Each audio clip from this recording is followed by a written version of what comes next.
कृष्ण मनमोहना नम्म गोपाल नम्म कृष्ण। অনেক সময় আমরা কারোর নীরবতাকে তার দুর্বলতা ভেবে বসি। হতেই পারে সেই ব্যক্তি উত্তর দিতে চাইছেন না, হতে পারে অন্য কোনো কারণ আছে যা আমরা বুঝতেই পারছি না। সেই জন্য তাকে দুর্বল ভেবে নেওয়া অনুচিত। দেখতে গেলে এই বিশাল সমুদ্র এও কিন্তু নীরব, শান্ত হয়। কিন্তু যখন সে রুদ্র মূর্তি ধারণ করে তখন কি হয়? সমগ্র সংসারকে বিনাশের পথে নিয়ে যায় এই সমুদ্র, প্রলয় সৃষ্টি করে। সেই জন্য কারোর সহ্য শক্তিকে দুর্বলতা বলে মনে করবেন না। কারণ যদি এই নীরবতা নিজেকে ভেঙে বেরিয়ে আসে তাহলে তা বিনাশের সমস্ত সীমা পার করে যেতে পারে। তাই এই নীরবতাকে সবসময় বুঝুন, সবসময় একে সম্মান করতে শিখুন। বিনাশের সমস্ত সীমা পার করে যেতে পারে। তাই এই নীরবতাকে সবসময় বুঝুন, সবসময় একে সম্মান করতে শিখুন। আর আমার সাথে ভালোবেসে বলুন, রাধা রাধা। জীবনে যখনই কোনো কঠিন কাজ আমাদের সামনে আসে তখন আমরা কারোর না কারোর থেকে সাহায্য চাই, যেটা উচিত। কিন্তু যদি যে কোনো ছোটখাটো বিষয়ে আমরা সাহায্য চাইতে শুরু করি তাহলে কি হবে? তাহলে আমরা নিজেদের সামর্থ্য, নিজেদের যোগ্যতাকে কখনো বাড়তেই দেব না, না আমাদের শক্তি কখনো বাড়বে। কারণ এটা আমাদের অভ্যেস হয়ে যাবে। যাই ঘটুক আমরা কারোর থেকে সাহায্য চাইতে চলে যাব, এটাই আমাদের স্বভাব হয়ে যাবে। সেই জন্য আমাদের যেটা করা উচিত সেটা হলো যতক্ষণ না আর কোনো উপায় থাকছে ততক্ষণ আপনি কারোর থেকে সাহায্য চাইতে যাবেন না। চেষ্টা করুন, যা সংকট থাকুক, সমস্যা থাকুক, পরিস্থিতি যতই কঠিন হোক, নিজে সমাধান করতে চেষ্টা করুন। যতটা পারবেন আত্মনির্ভর হওয়ার চেষ্টা করুন। যদি এটা করতে পারেন তাহলে আপনি অনেক কিছু শিখবেন। দিন প্রতিদিন আপনার জীবন আরো বেশি উজ্জ্বল হয়ে উঠবে, ব্যক্তিত্বের বিকাশ ঘটবে, আপনার শক্তি বৃদ্ধি পাবে, যোগ্যতা বৃদ্ধি পাবে, আত্মবিশ্বাস জেগে উঠবে, আর আত্মনির্ভর হয়ে মন বলবে রাধা রাধা। আপনি কখনো পর্বতের শিখরে উঠেছেন? আপনি দেখতে পাবেন পর্বতের পদতলে প্রচুর সুন্দর ফুল রয়েছে, সবুজ বনানী রয়েছে। যত আপনি ওপরে উঠতে থাকবেন তত ফুল কমতে থাকবে, সবুজ বনানী কমতে থাকবে। আরো কিছুটা ওপরে উঠলে কাঁটা জাতীয় গাছ দেখতে পাবেন, শুকনো গাছ দেখতে পাবেন। আরো যদি ওপরে ওঠেন তাহলে পাষাণ দেখতে পাবেন। আরো ওপরে উঠলে হিমখণ্ড দেখতে পাবেন। এই যে পর্বত, তা মনুষ্য জীবনের সব থেকে উত্তম উদাহরণ। মানুষ যখন সাফল্যের শিখরে পৌঁছতে চান, মহানুভবতার শিখরে পৌঁছতে চান, পথে যত আস্তে আস্তে উপরে উঠতে থাকেন ততই ভৌতিক বস্তু তার থেকে বিচ্ছিন্ন হতে থাকে। যদি তিনি সেই ভৌতিক বস্তুগুলি ত্যাগ না করতে পারেন তাহলে কখনোই সেই স্থানে পৌঁছতে পারবেন না। আর মানুষ যদি উচিত ত্যাগ করতে পারেন, পথে অগ্রসর হতে থাকেন, এগোতে থাকেন, তাহলে একদিন না একদিন তিনি মহানুভবতার, জ্ঞানের, সাফল্যের হিমের স্বাদ অবশ্যই লাভ করবেন। মনে রাখবেন, মানব জীবনের ত্যাগ হলো অত্যন্ত গুরুত্বপূর্ণ অংশ। আসুন আমার সাথে ভালোবেসে বলুন, রাধা রাধা। একবার একজন গুরু তার শিষ্যদের পরীক্ষা নিচ্ছিলেন। উনি ওনার প্রত্যেক শিষ্যকে একটি করে পাখি দিয়ে বললেন সেই পাখির বলি দিতে হবে, কিন্তু এমন এক স্থানে যেখানে কেউ তাদের দেখতে পাচ্ছে না। প্রত্যেক শিষ্য নিজের যাত্রা শুরু করলো। কেউ ঘন বনে প্রবেশ করলো, কেউ অন্ধকার গুহায় প্রবেশ করলো, কেউ দূরে কোনো পর্বতের শিখরে পৌঁছে গেল। যে মুহূর্তে দেখলো তাদের কেউ দেখতে পাচ্ছে না, তারা সেই বলি দিতে চেষ্টা করলো। যেই বলি দিতে গেল সেই পাখি আলোর কিরণে পরিবর্তিত হলো এবং লুপ্ত হয়ে গেল। একজন শিষ্য ছিল যে আবার গুরুর কাছে ফিরে এলো। সে বলল, ক্ষমা করবেন গুরুদেব, কিন্তু আমি এমন কোনো স্থান পেলাম না যেখানে কেউ আমাকে দেখতে পাচ্ছে না। অন্য কেউ না দেখতে পেলেও আমি নিজে দেখতে পাচ্ছিলাম, আমার অন্তর্মন দেখতে পাচ্ছিল। সেই শিষ্য বুঝতে পেরেছিল যে পরমাত্মার দৃষ্টি সবসময় তাকে দেখতে পাচ্ছে, আর ও কখনো অনুচিত কর্ম করতে পারবে না। আর শুধুমাত্র এই কারণে সেই শিষ্যই সেই পরীক্ষায় উত্তীর্ণ হল। আসুন আর আমার সাথে ভালোবেসে বলুন, রাধা রাধা। রাত্রে আমরা সুখ নিদ্রা লাভ করি, আমরা স্বপ্ন দেখি, ভবিষ্যতের পরিকল্পনা করি, খুব ভালো লাগে। সকালে যখন চোখ খুলি নিদ্রা ভঙ্গ হয়, স্বপ্ন সেইখানেই ভেঙে যায়, আর তারপর আমরা আমাদের রোজকার জীবন যাপন করি। স্বপ্ন হয়তো মানুষ রাতের বেলায় দেখেন, কিন্তু সেটাকে সার্থক দিনের বেলাতেই করতে হয়।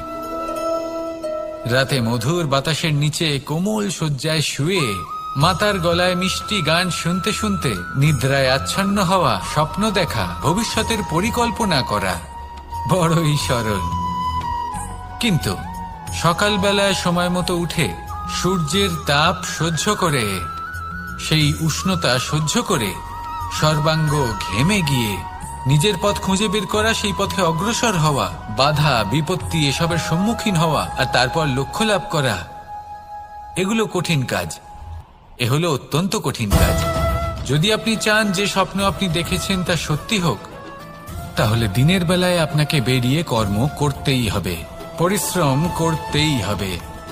মনের এই চক্ষু দিয়ে স্বপ্ন দেখা সম্ভব, কিন্তু যদি আপনি বুঝতে পারেন যে এই স্বপ্নই হলো আপনার লক্ষ্য, তাহলে তাকে সার্থক করতে শুধুমাত্র পরিশ্রম দ্বারাই করতে হবে। তাহলে পরিশ্রম করুন আর আমার সাথে ভালোবেসে বলুন, রাধা রাধা। যত শক্তিশালী এই মন, তত শক্তিশালী এই শরীরও। এই যে আমাদের শরীর, এটা আসলে কি? এ হলো একটা রথের মতো, আর একটা রথ ততক্ষণ চলতে পারবে না যতক্ষণ না তাকে কোনো সারথি চালাবে। এই মন হলো শরীরের সারথি। এবার ভাবুন, যদি এই সারথি শক্তিহীন হয়, দুর্বল হয়, তাহলে এই রথের কি হবে?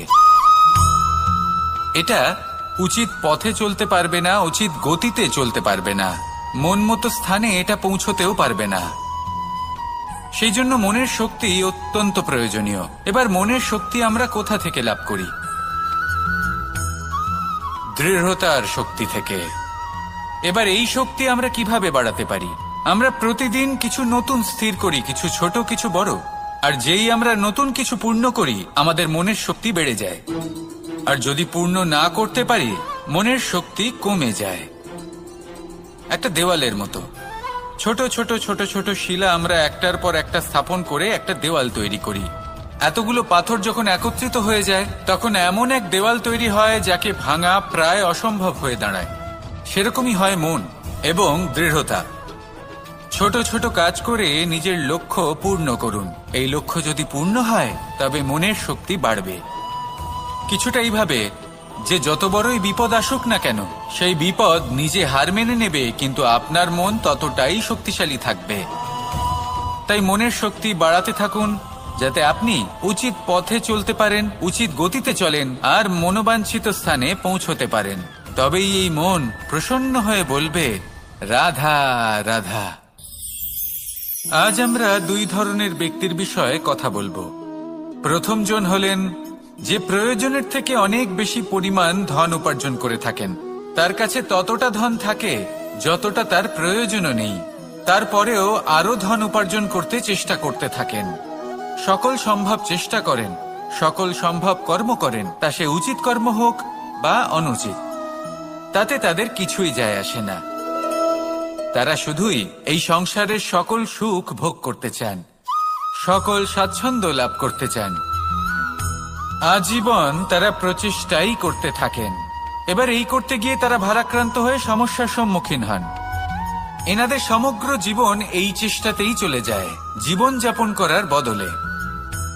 অন্যদিকে আরেকজন ব্যক্তি, যিনি জানেন তার প্রয়োজন কতটুকু, আর শুধুমাত্র সেই পরিমাণ ধন অর্জন করেন, তার থেকে বেশি একটুও নয়। উনি যদি দুবেলা খেতে পান, মাথা গোজার ঠাঁই পেয়ে যান, সেটাই পর্যাপ্ত। তাতেই তিনি আনন্দে জীবন যাপন করেন, না কোনো বৃথা চিন্তা করেন, না কোনো বৃথা কষ্ট করেন। এবার আমি আপনাদের জিজ্ঞেস করব, এই দুই ব্যক্তির মধ্যে আপনি কোন ব্যক্তি হতে চাইবেন? বেশিরভাগ মানুষ এটাই বলবেন যে আমরা সেই দ্বিতীয় মানুষ হতে চাই যারা সন্তুষ্ট। কিন্তু যদি মন দিয়ে দেখেন, আপনিও সেই কর্মই করছেন যা প্রথম ব্যক্তি করেন। আপনারা সবসময় চেষ্টা করে চলেছেন, এটাও লাভ করতে হবে, ওটাও লাভ করতে হবে, আমার এটারও প্রয়োজন, ওটারও প্রয়োজন। আপনি অনেক কিছু লাভ করেছেন, কিন্তু প্রশ্ন এটাই যে আপনার কি সেই সবকিছুর প্রয়োজন রয়েছে? এর উত্তর আপনার অন্তর্মনে রয়েছে। আপনার মন জানে যে আপনার প্রয়োজন কতটুকু। সেখানে গিয়ে দেখুন। সন্তুষ্টি মানুষকে আনন্দ দেয়। মানুষ যতটা সন্তুষ্ট হবে ততটাই সে আনন্দ লাভ করবে। এবার আপনাকে এই সিদ্ধান্ত নিতে হবে যে আপনি কখন আর কোথায় সন্তুষ্টি লাভ করবেন, কত কিছু লাভ করার পরে সন্তুষ্ট হবেন। এই উত্তর আপনি মন থেকে পাবেন। এই সমাজের চাহিদায় জড়িয়ে নিজেকে বিভ্রান্ত করবেন না। নিজের অন্তরের এই মিথ্যে অহংবোধকে প্রশ্রয় দিতে গিয়ে যদি আপনি এরকম প্রয়াস করতে থাকেন, তাহলে জীবনযাপন কখন করবেন? থেমে যান, শান্ত হয়ে যান, নিজের অন্তর মনে নিমজ্জিত হয়ে দেখুন যে সন্তুষ্টি কোথায়।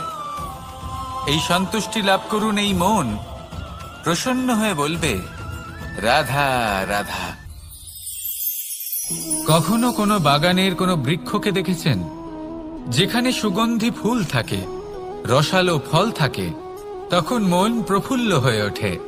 মন থেকে সেই বৃক্ষের প্রতি ভালোবাসা জন্মায়। কিন্তু যিনি বাগানের মালিক, শুধুমাত্র তিনিই জানেন যে কিভাবে এই বৃক্ষকে আগলে রাখতে হয়, কিভাবে তার পরিচর্যা করলে এতে সুন্দর সুগন্ধি ফুল হবে, রসালো ফল হবে। কখনো কখনো প্রয়োজনের থেকে বেশি রোদ পেলে এই বৃক্ষগুলি শুকিয়ে যায়। প্রয়োজনের থেকে কম রোদ পেলেও এই বৃক্ষ কিন্তু শুকিয়ে যায়। প্রয়োজনের থেকে কম জল যদি পায়, এই বৃক্ষ শুকিয়ে যেতে পারে। প্রয়োজনের থেকে অতিরিক্ত জল যদি পায়, তখনও এই বৃক্ষের শিকড়গুলি নষ্ট হয়ে যেতে পারে। এবার এটাই কিন্তু আমাদের সংসারের সাথেও হয়। আমাদের সংসারের সকল প্রতিভাশালী ব্যক্তি, যেমন লেখক, বিচারক, প্রবক্তা, যোদ্ধা, এদের সবার ক্ষেত্রে এই কথাটাই প্রযোজ্য। যদি বেশি প্রশংসা করা হয়, তাহলেও এরা হারিয়ে যাবেন। প্রয়োজনের থেকে বেশি যদি নিন্দা করা হয়, তখনও তারা নত হয়ে পড়বেন। তাহলে আপনি এদের রক্ষা করুন এবং নিজেদেরও। মনে রাখবেন একটা কথা, জেনে রাখুন কখন কোন নিন্দায় আপনি লজ্জিত হবেন না, আর কখন কোন প্রশংসার দ্বারা নিজের মধ্যে অহংবোধ জাগ্রত করবেন না। এই মন সুপ্রসন্ন হয়ে বলবে, রাধা রাধা। যদি আমি কোনো বনে যাই, কোনো নির্জন বনে, সেই বনের বিষয়ে, সেই পথের বিষয়ে, গাছপালার বিষয়ে, পশুপক্ষীর বিষয়ে আমার যদি কোনো জ্ঞান না থাকে, সেই বনের ক্ষুদ্র থেকে ক্ষুদ্রতর অংশের বিষয়ে যদি আমার কোনো জ্ঞান না থাকে, তাহলে হতেই পারে সেই বনে কোথাও আমি হারিয়ে যাব। হয়তো এমনভাবে হারিয়ে যাব, কোনোদিনও বাইরেই বেরোতে পারবো না। তাই সেই বনের বিষয়ে জ্ঞান লাভ করা আবশ্যক। এটাই হলো শিক্ষা। জীবনে বেশিরভাগ মানুষই কেন অসফল হন? ওনারা একটা লক্ষ্য স্থির করেন, কিন্তু সেই পথের বিষয়ে তারা পর্যাপ্ত জ্ঞান অর্জন করেন না। সেই পথে কি বিপদ আসতে পারে প্রত্যেকটা পৃষ্ঠার জ্ঞান তাদের নেই, আর সেই জন্যই তারা অসফল হন। আপনি জীবনে যখনই কোনো লক্ষ্য স্থির করবেন, কোনো লক্ষ্য সাধন করবেন, পরিকল্পনার সাথে সেই পথে অগ্রসর হন। সেই পথকে বোঝার চেষ্টা করুন, সেই পথের বিপদ সম্পর্কে জ্ঞান লাভ করুন, সবকিছু জানার চেষ্টা করুন, অজানা তথ্য আহরণ করুন, আর তারপর সেই লক্ষ্যের প্রতি নিজেকে সমর্পিত করুন। তবেই আপনি সাফল্য লাভ করবেন। আর এই মন প্রসন্ন হয়ে বলবে, রাধা রাধা। আপনি নিশ্চয়ই কখনো অনুভব করেছেন, যদি কোনো নির্মল ব্যক্তির কাছে গিয়ে বসেন, তাহলে মনে নির্মল অনুভূতি হয়, এই মন শান্ত হয়ে যায়।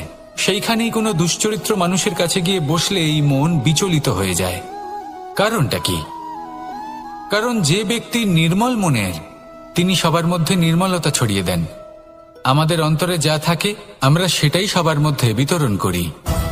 যদি আপনি এই সংসারে শুভ বোধ ছড়িয়ে দিতে চান, তাহলে প্রথমে শুভ গ্রহণ করুন, তা অর্জন করুন। এই সংসারে জ্ঞানের শক্তি লাভ করুন, আর সেই জ্ঞানের শক্তি সংসারে বিতরণ করুন। শান্তি এবং সন্তোষ প্রদান করুন, কারণ যেমন বীজ এই সংসারে বপন করবেন তেমনই ফল আপনি লাভ করবেন। যেমন দেবেন তেমন ফিরেও পাবেন। এই সংসারে জ্ঞান প্রদান করুন, শান্তি প্রদান করুন, সন্তুষ্টি প্রদান করুন। এই সংসারে ভালোবাসা বিতরণ করুন, আর এই প্রেম ভাব নিয়েই বলুন রাধা রাধা। এই সংসারে সবথেকে বেশি মূল্যবান কি হতে পারে? সময়। সমগ্র পৃথিবীর সমগ্র সম্পত্তি ব্যবহার করেও সময়ের একটা মুহূর্ত লাভ করা যায় না, এতটাই বেশি মূল্যবান। আর এই সময়কেই আপনি হেলায় নষ্ট করতে থাকেন, এর সদ্ব্যবহার করেন না, নিজের স্বপ্ন পূরণ করেন না। আর যখন এই সময় পার হয়ে যায় তখন মনে হয় আর তো সময় অবশিষ্ট নেই। এটা হলো অনুচিত। তাই এই সময়ের সদ্ব্যবহার করুন, শ্রেষ্ঠ কর্ম করুন, সেই সকল কর্ম করুন যা আপনি করতে চান, সেই সকল স্বপ্ন পূরণ করুন। এই সময় ব্যর্থ হতে দেবেন না। এই সময় কারোর জন্য থেমে থাকে না। আর একবার এই সময় পার হয়ে গেলে আর আপনি তার সদ্ব্যবহার না করলে এই সময়ই এসে আপনার বিনাশ ঘটাবে। এই সময়কে সম্মান করুন, আর আমার সাথে ভালোবেসে বলুন রাধা রাধা।